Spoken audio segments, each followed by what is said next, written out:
Tohtoročné protesty sa mi skutočne páčili.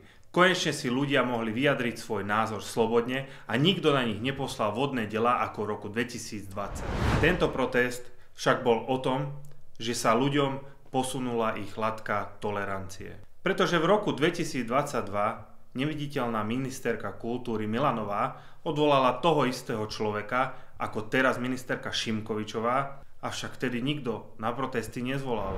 Z funkcie bol odvolaný človek, ktorý v minulosti prijal politikom smrť. Aj keď ako on sám tvrdí, že toto bolo celé vytrhnuté z kontextu, tak ja si neviem predstaviť, v akom kontexte želáme niekomu smrť. Protestu sa zúčastnili aj mnohé známe osobnosti, ktoré mám pochybnosti, že vôbec vedeli, prečo tam sú. V minulosti odvolala pána Drličku aj pani ministerka Milanová, teraz urobila to isté ministerka Šimkovičová. V čom je ten rozdiel?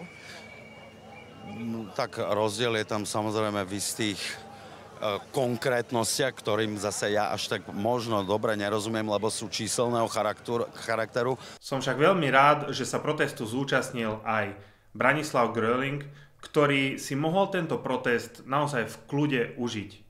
Mohol tak naďalej balamútiť ľuďom hlavy tým, že sa odvolával na rôzne argumenty voči ministerke. Teraz sme nepočuli absolútne žiadne argumenty zo strany pani Šimkovičovej. Tie argumenty, ktoré ona dáva, tak sú úplne vymyslené argumenty. Takže najprv ministerka nemá argumenty, potom ich má, ale nedostačujúce. Samozrejme, že pre túto opozíciu nie je nič dostačujúce. Nemám najmenšie pochybnosti o tom, že opozícia bude zvolávať aj na ďalšie protesty za pomoci rôznych politických aktivistov, najmä známych osobností, ktoré už aj tak sú súčasťou rôznych politických kampaní aj z minulosti.